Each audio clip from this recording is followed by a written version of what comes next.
বন্ধুরা, কিভাবে মিষ্টান্ন রান্না করতে হয়। আমি এখানে 1 কেজি দুধ নিয়ে একটা জাল হচ্ছে একটু ঘন করতে হবে জাল দিয়ে। আর এখানে আমার কাজু কিশমিশ আর গরম মশলাটা নিয়ে নিছি।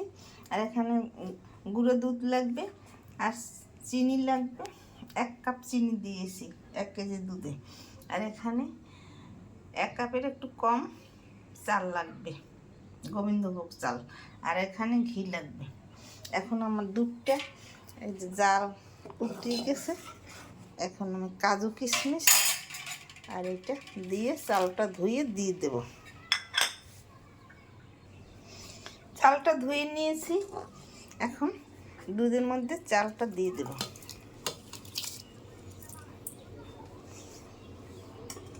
চালটা দিয়ে একটু নাড়াচাড়া দিতে হবে। এরকম অল্প আছে এটা রান্না করতে হবে, নাহলে চাল ফুটবে না। বেশি আছে রান্না করলে চাল শক্ত থাকবে। তাই মিডিয়াম সাইজে জালটা রেখে তারপর এটা রান্না করতে হবে। আমার চাল ফুটে গেছে দেখুন, এই যে। এখন আমি গুঁড়ো দুধটা এর মধ্যে ঢেলে দিলাম। গুঁড়ো দুধ দিয়ে রান্না করলে মিষ্টান্ন স্বাদ ভালো হয়।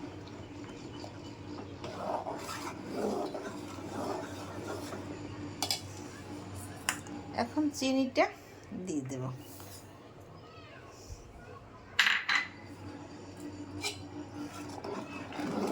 চিনি দিয়ে একটু সময় নাড়তে হবে।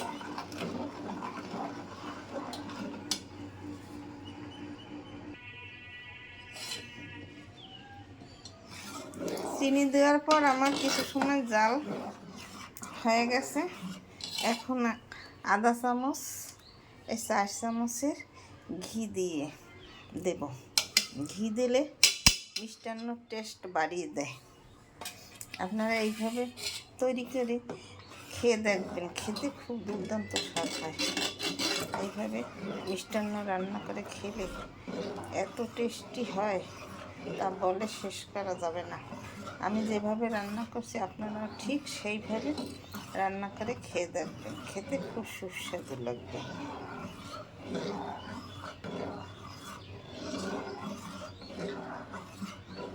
খেয়ে কমেন্ট করে আমাকে জানাবেন কি স্বাদ হয়েছে। আমি এখন একটা পাত্রে নামিয়ে নেব। আমার রান্না তৈরি হয়ে গেছে।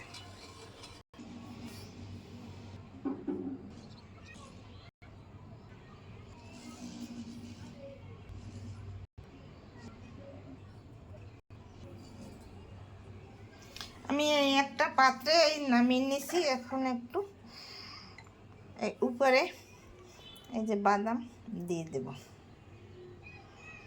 এটা ঠান্ডা হলে শক্ত হয়ে যাবে।